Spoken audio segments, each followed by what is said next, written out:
Decision making creates the amount of leverage available to you in any given endeavor. Habits are the method through which you realize that leverage or that potential.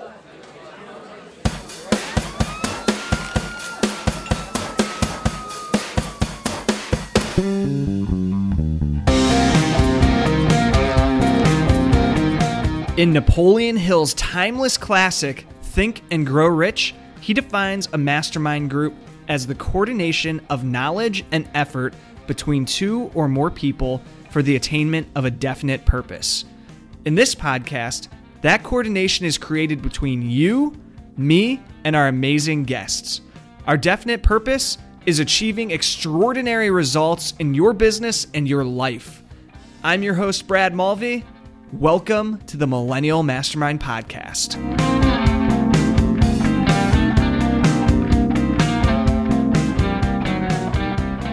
Ladies and gentlemen, welcome to the Millennial Mastermind Podcast. This is the show for entrepreneurial millennials looking for the tools, tactics, and inspiration to take your business and your life to the next level.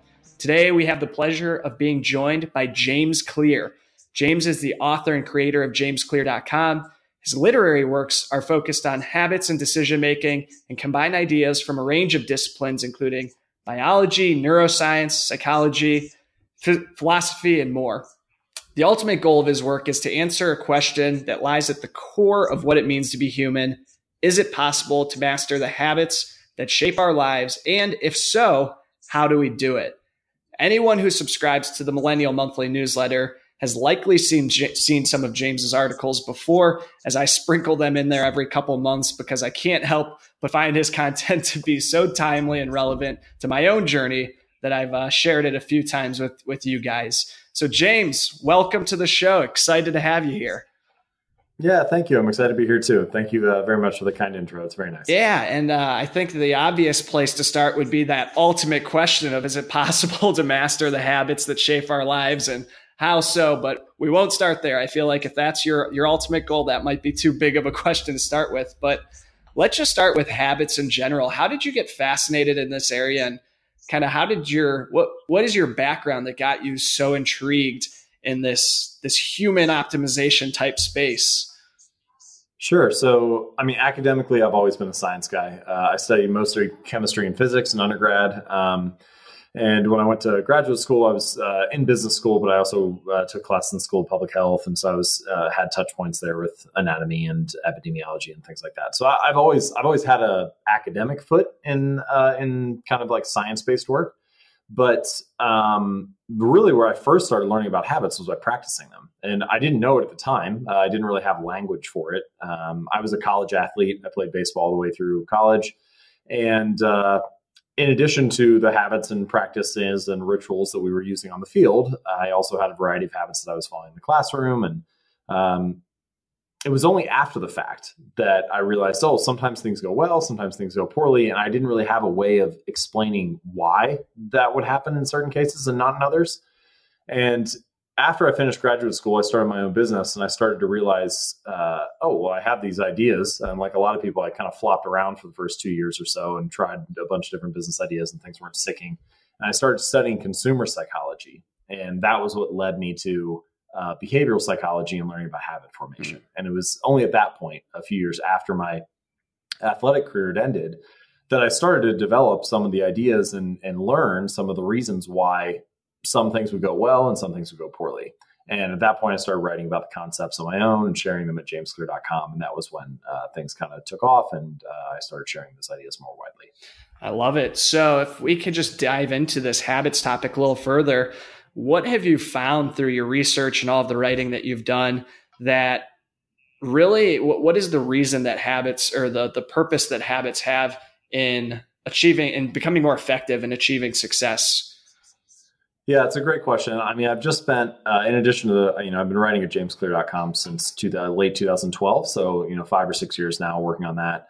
But I just spent the last 3 years researching and writing this new book called Atomic Habits. And that is that's the ultimate answer to this question, is like, what can we do? And I've tried to fill, 200 or 300 pages with kind of those ideas.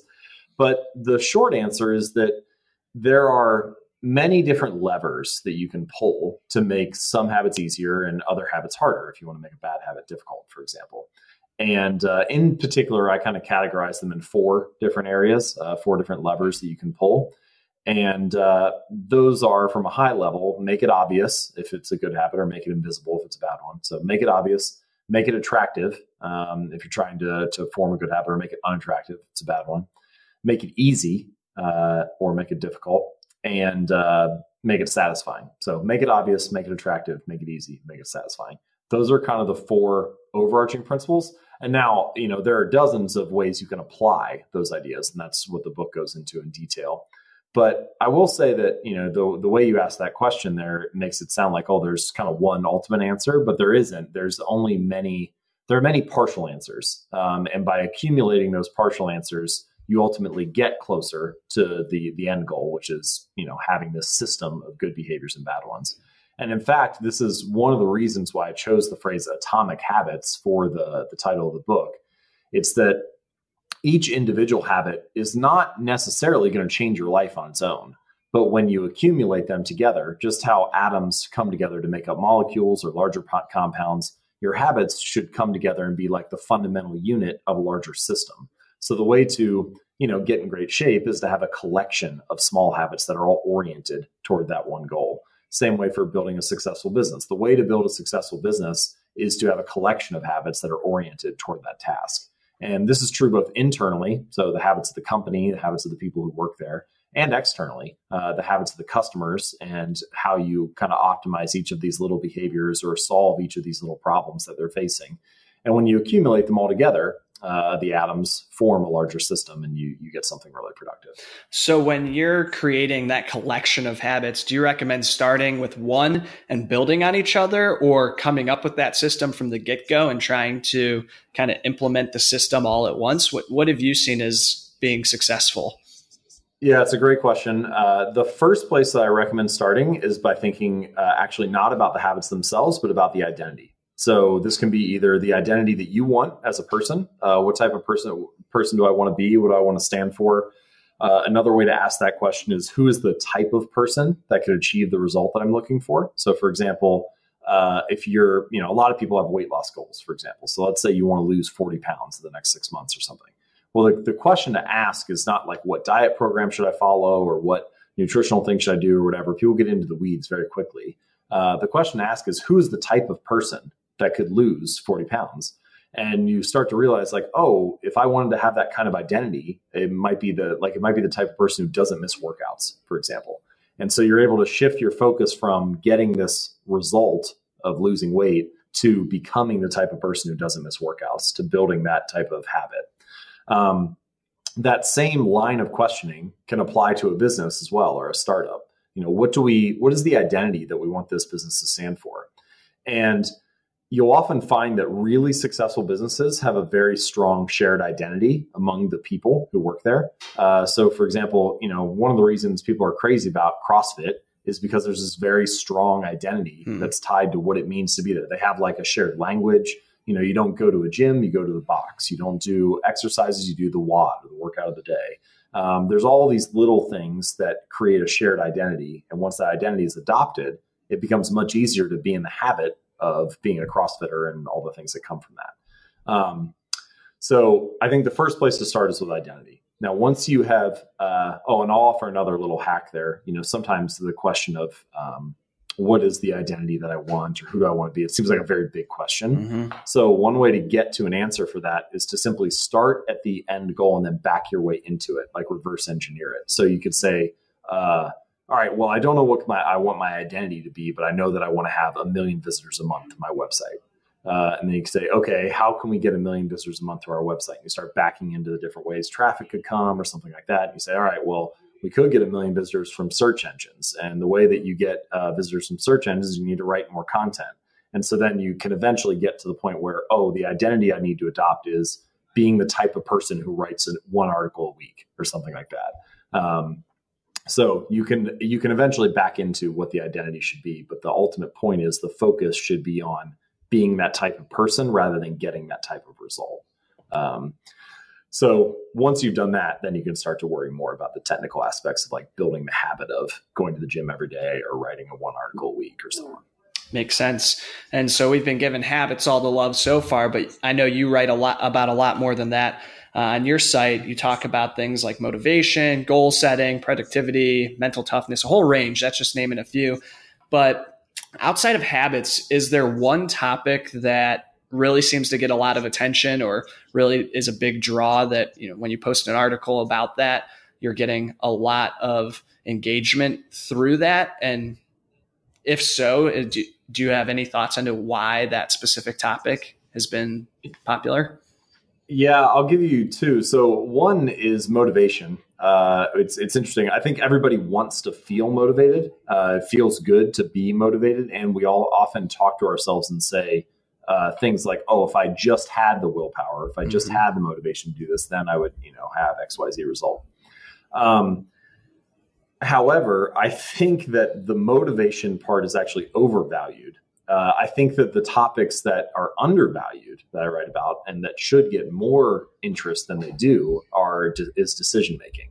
And the reason that I say that is that decision making, I think, there's kind of two pieces to the puzzle, and habits are one and decision making is the other.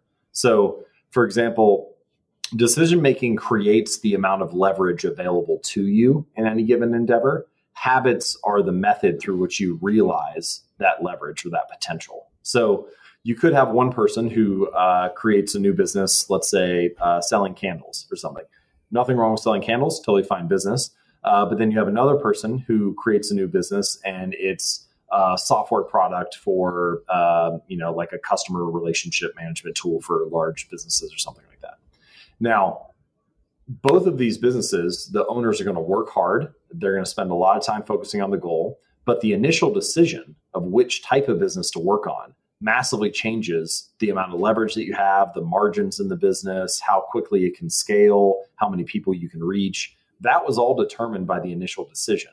Mm-hmm. Now, whether you realize the potential of each idea depends on the habits that you perform each day and whether you show up and do good work. But how much potential is available to you is shaped by the initial choice. And so I think that the way to you can get good results by making a good initial decision and having average habits, or by making an average initial decision and having great habits. But you can get extraordinary results by making a great initial decision and having great habits. And so if you can combine the two, then you'll find that the returns are exponential.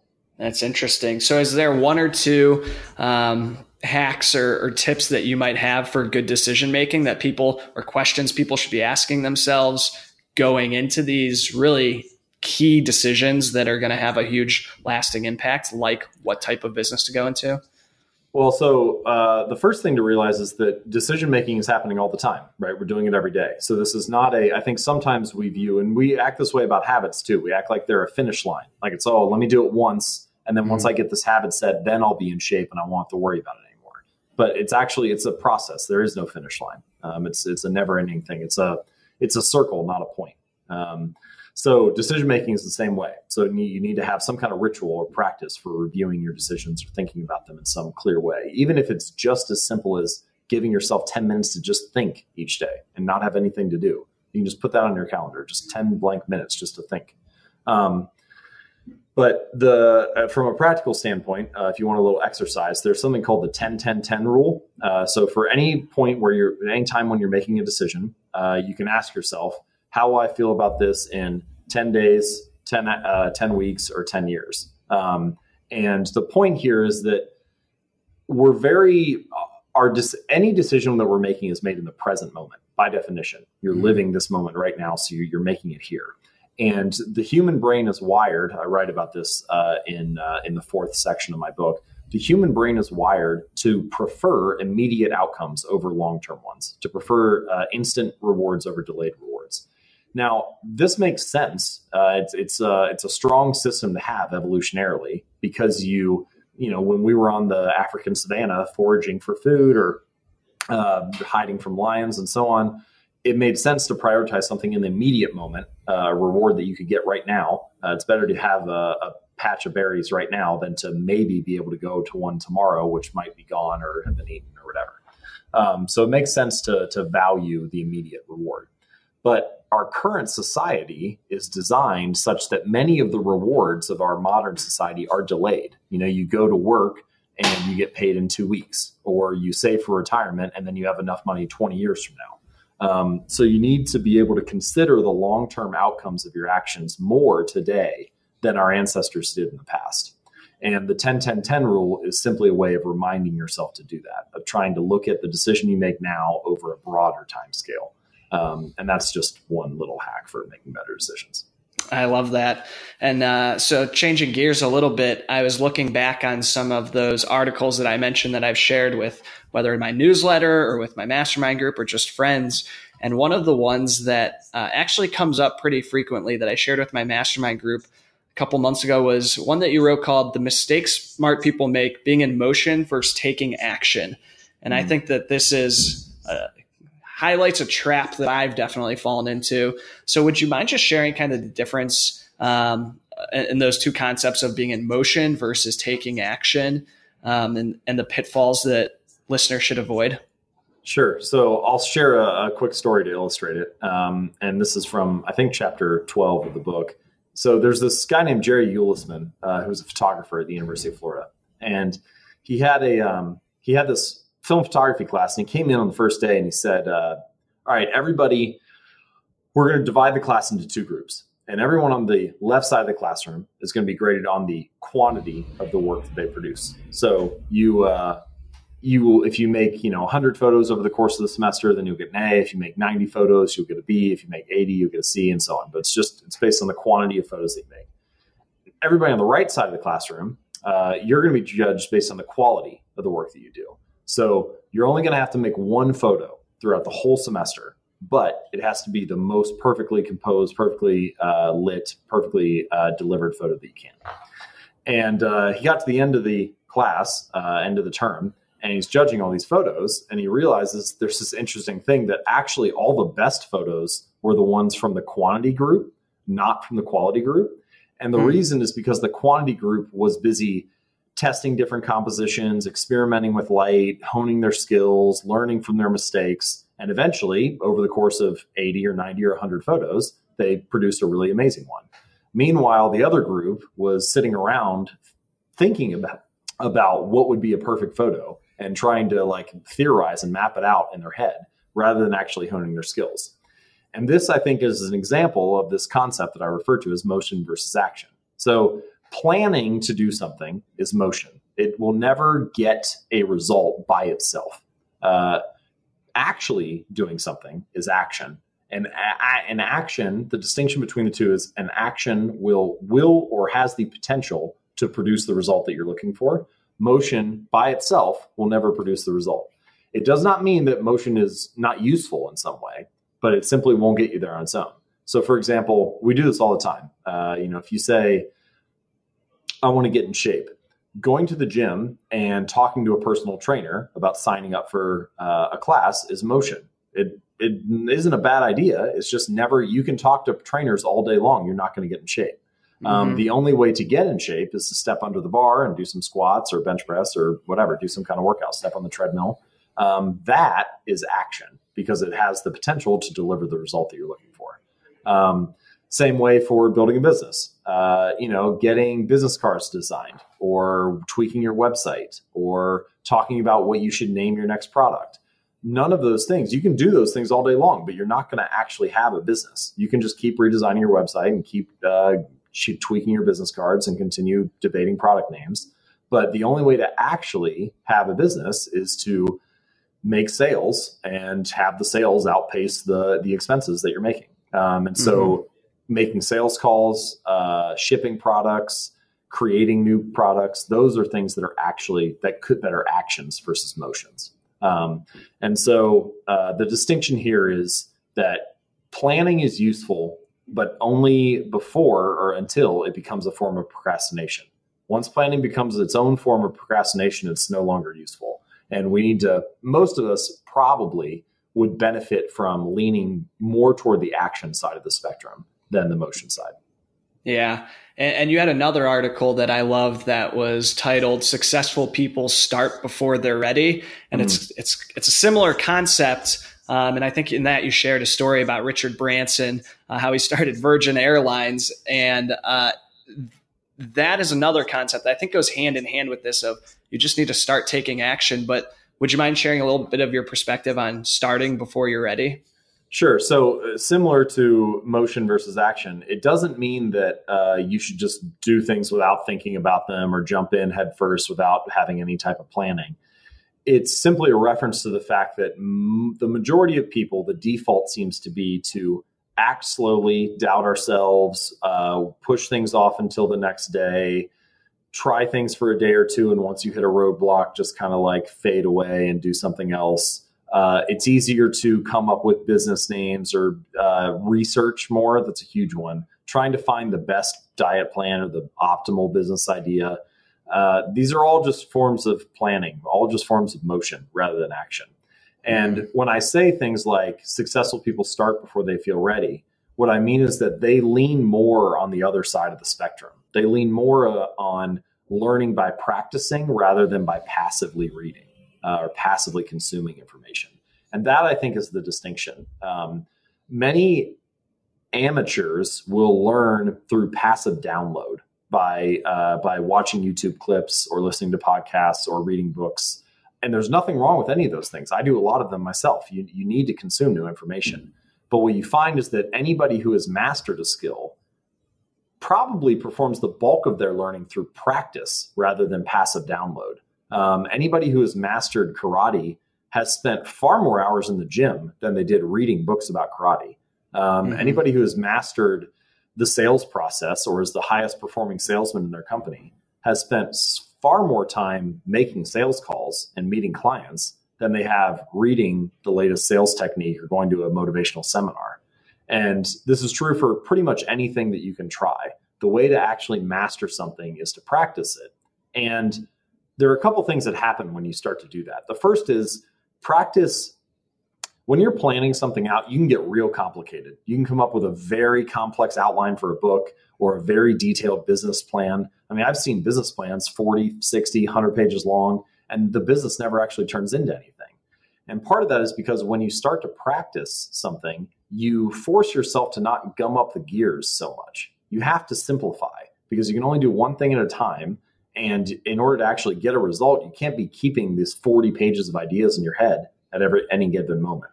So it forces you to focus on what matters. And then secondly, it kind of reveals what matters because there's all these things that you think are important when you're coming up with this business plan that don't actually make that big of a difference when you get out into the real world.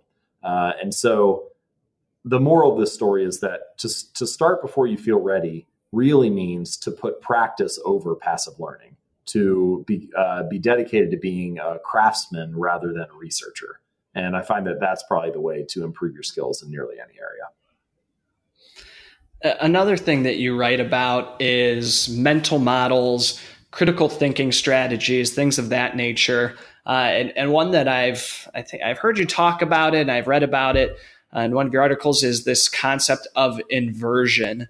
Would you mind sharing a little bit about that? Because I found that to be a really helpful technique when I'm thinking about complex issues or new projects, or really there's a lot of applications, but I'd love to get some of your input on how that works. Yeah, it's a very powerful concept, not just for business, but I think for life in general. I find myself using it a lot. So the core idea here is to invert whatever you're thinking about or whatever problem you're dealing with and think about the opposite. So sometimes this means thinking about the opposite of what you actually want to achieve.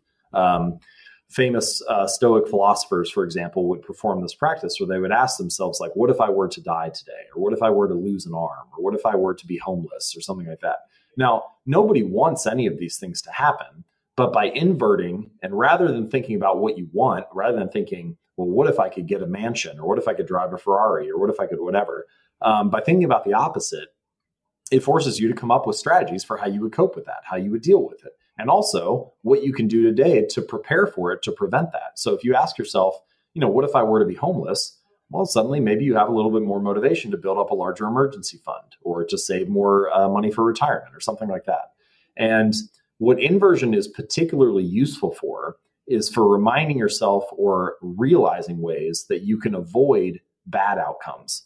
And that is, for a while, I thought, oh, maybe that's just as powerful as achieving good outcomes, but it might actually be more powerful than achieving good outcomes. If you can simply avoid very costly mistakes, if you can avoid buying a house that's beyond your financial ability, or if you can avoid going to debt or going to school and accumulating a massive amount of debt that you have to pay off for 10 years, or if you can avoid marrying the wrong person or moving to the wrong city. These are all things that you can start to realize by inverting what you're dealing with. For your relationships, a lot of people ask, like, how can I meet the person of my dreams? But you could ask, who's the type of person I would never want to date? Or how could I be in a terrible relationship? And then you start listing out some of those qualities, and it gives you a filter for trying to avoid those things, or distinguishing which things are most important to you, or how you could meet people who don't have those qualities.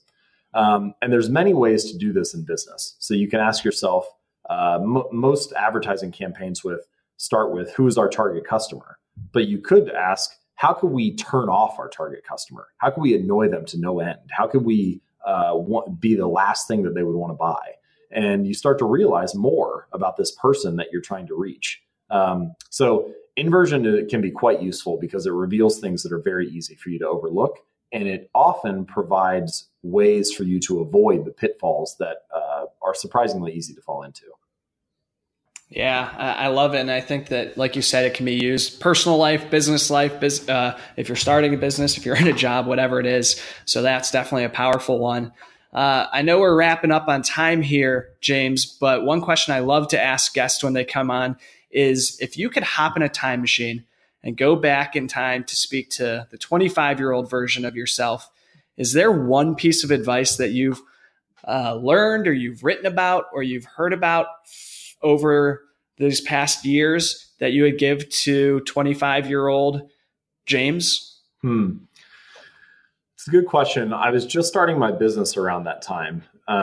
So it's interesting to think about what I actually did versus where I ended up.